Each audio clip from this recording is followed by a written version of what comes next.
Hi, this is Paul from Model Builder International. First, don't forget to subscribe to the YouTube channel. And today we're going to look at this in 1/35th scale. It's from Mirage-Hobby. It's an OT-134, which is basically a T26 flamethrower version.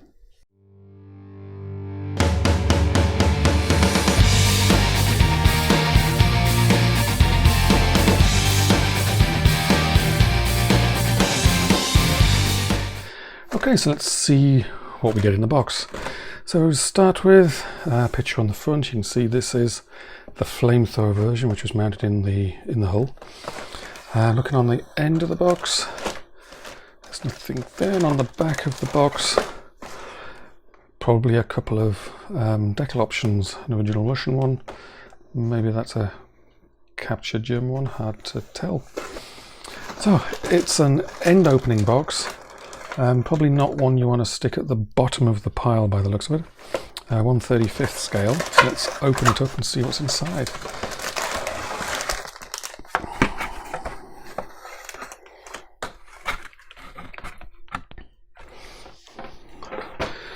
Okay.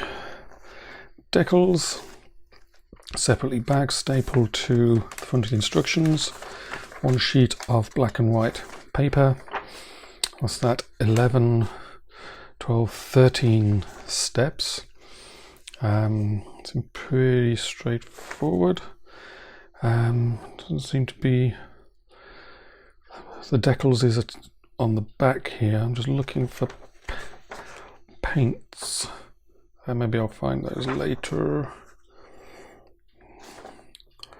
There doesn't seem to be much in the way of paints there, but we'll have a closer look at these all the parts anyway, so we'll have a look there. And everything is in this single bag, so I'll open this and get all the parts out.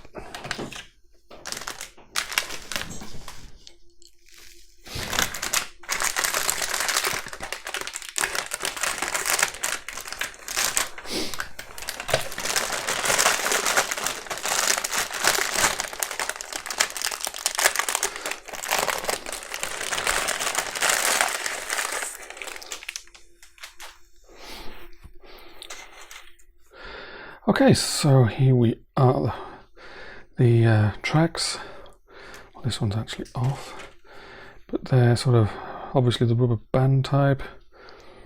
Attached in the middle. Seem a bit. They're not awfully soft. There's a bit of stiffness to them. Now they bend easy enough, but they feel like they're a little hard. But it's all good. You know, it's all good. It is, you know, rubber band tracks, but we can work with those if we're careful. And then we have 1, 2. There's a little card that's a link to their Facebook page. So don't forget to look up Mirage-Hobby and like them on Facebook. And then we have 3, and then 2 identicals. So lots of small parts made in Poland, lots of small parts there. Things are numbered. Just looking here. Oh.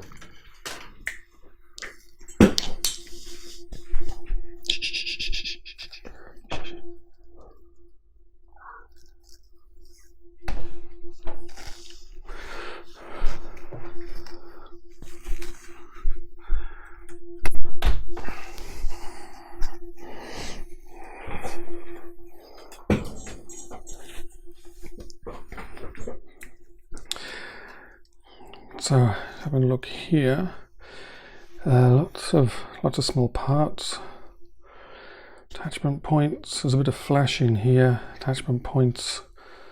That's a little bit on the big side in places. I'm not seeing any ejector pin marks in really awkward places, which is nice. So that looks okay. Then looking here, the bigger parts on the outside. Again, It all looks to be okay. Surface, nice surface detail on there. There's rivets, recessed lines between the plates. The surface of the turret is smooth there. I don't know, there's a bit of texture in places I can feel on the back here, so it feels rough. Whether that's the front of the turret. That all seems okay. This is the big one. This is the main parts of the vehicle again, main parts of the tank. Again, I can see there's rivets on there. Parts of the suspension. It's all looking good. I need to hollow out the exhausts, or the ends of the exhausts. So there's plenty of detail there. Then these two identicals, more running gear, looks like storage boxes. Again, it all looks pretty good actually. No incredibly fine details, but everything looks to be there, to be attached. Nothing out of the way, no awkward marks anywhere. So it should go together quite nicely. So what we'll do now is we'll have a quick look at some. I'll go quickly through what the OT-134 was, and then we'll go through these steps on the instructions and have some real close-up looks at these parts so we can see what's going on. And I can have a look through and see if I can find a painting guide. Although, if I come over here, let's grab the box back. Look at the back here. There's no paints mentioned there, although it's reasonably straightforward. You know, it's basically everything's going to be Russian green, which makes life easy. But yeah, I'll see if I can find some painting instructions there. If not, I'll get some colour references together for you. So let's have a quick overview of the vehicle and then we'll go into some detail. So as by way of an introduction, the OT-134 was a variant of the T-26.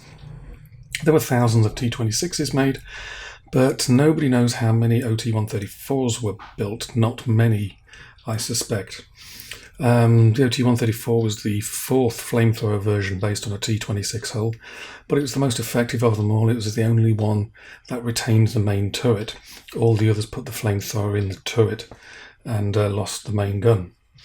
The kit itself, I can't find anybody else has made a model of an OT-134. There's a couple of earlier kits around of the earlier versions of the flamethrowers, but not of this particular one. So Mirage-Hobby have cornered the market on the OT-134s. And the kit itself, we've got 244 plastic parts on 5 sprues, which is a fair number really, considering the tracks are just rubber band tracks, only account for 2 parts out of that 244. I will say though, a lot of the parts are the suspension. Each bogie is 4, 5, 6, 7 parts. So there's 28 parts just for the bogies. Then add on the drive wheel, return rollers and things like that. But overall, there's still a fair few parts for this kit, so it makes for quite a bit of detail. Okay, so let's have a look at step 1. Steps 1 and 2 are pretty straightforward. You put the barrel inside, basically a receptacle. Looks like you're probably able to make the barrel move up and down when the kit is built. The barrel is plastic. It's not drilled out at the end, so you'll have to get a small drill to hollow out the end of it. Other than that, a nice simple start. Step 3 again is pretty simple, just adding a couple of parts to the front of the turret part there. Basically, obviously, the way they've done this is because you had loads of T-26s with different weapons. They've made the front part of the turret is a separate assembly, so they can easily change the guns that are on the kits without having to give a completely new turret all the time. But this should be a pretty easy step. And then step 4, where we assemble the turret together. Might be interesting to see what the join is like on the front of the turret there, just to see if it lines up with natural seams or whether you'll have some filling to do. In fact, I'll find some photographs of real T-26s and have a look-see at the turret. I'll put those on the website. Step 5 is basically building the running gear. You've got 4 bogies. An important thing to remember is there's 2 different, should we say, types of bogies here. The front left and back right are an identical pair, and the front right and back left are an identical pair. So you don't want to get those mixed up. And then you also add in the rest of the running gear. And just in this step, there's a grand total of 52 parts in this. So this is almost, 20% of the kit is all in this one step. Step 6 and 7, we start to put together the lower hull. Notice on parts 29 and 30, you've got a piece of plastic to cut off the top of the side of the hull there. But other than that, not too bad, just putting the bottom of the hull together and the sides. And then you go on to step 7, where you add the return rollers and the drive gear. Step 8 is putting the exhaust together. Note on this, there's no alignment pins to get the 2 halves of the exhaust lined up, and also when you put them together you'll still need to make a hole in the end of the exhaust. Use a small drill just to open it up. And going on to step 9, which is the flamethrower itself. Again, you do the same. The end of the nozzle is not hollow, and also it looks like the end should have like a baffle on it with extra holes in it. So I have to do some research and do some fine drilling on that part to make it realistic. And it is kind of a centerpiece of the model as well, so you probably need to spend some time on step 9 getting part B6 exactly right. Step 10's reasonably straightforward. You're putting together the hull plate that goes on the front of the hull, and basically adding in the flamethrower and a few other small parts. That's reasonably straightforward. Step 11 is, well, we're starting to bring together the bigger parts of the kit. Put the running gear on the lower hull that you made in an earlier step. Adding more steps, add the hull rear, add the rear plate, add the front of the hull, add a cover over what seems to be an air intake on the back. But basically we're starting to pull the kit together. And finally on to the last couple of steps. Step 12, we add the fenders on the side and we add assorted items onto them, such as shovels, saws, things like that. And also we add what looks like an air intake, I think, on the very back of the rear hull. And then down to step 13, basically we put the turret on, we add the exhaust, and we put the tracks on. And then basically that's the kit finished. And looking at the size of it, it should end up as a reasonably sized kit actually. The T-26 seems a little bit bigger than I had envisioned it. Okay, so now to talk about painting and decals. Now this gets a bit interesting. They've given you decals for 2 different vehicles, a Russian vehicle and a captured one in German service, and you've got decals for the pair. They don't show up very well on the scan I took of the decal sheet because it's white decals on a very pale background, but there are other white decals on there. Now for painting, I can't for the life of me find any reference to paint whatsoever in the instructions, on the box or anywhere. So all you've got to go on is the colours on the back of the box. However, it's not too bad for the Russian variant because, you know, it's going to be painted Russian green, given a bit of weathering, and there you are. The German one, I'm not so sure about because the Germans did often repaint things. And also, even on the instructions in the book, you know, they usually give you a little bit of an introduction to the thing, to the kit. It actually says there that what the Germans did with those that were captured by the Germans, they used these with the flamethrower system or the entire turret removed as artillery tractors or for policing operations. So it's kind of contradicting a bit. And there's not many photographs out there of OT-134s. So if you go for the Russian tank version, you're pretty safe. You can paint it green and off you go.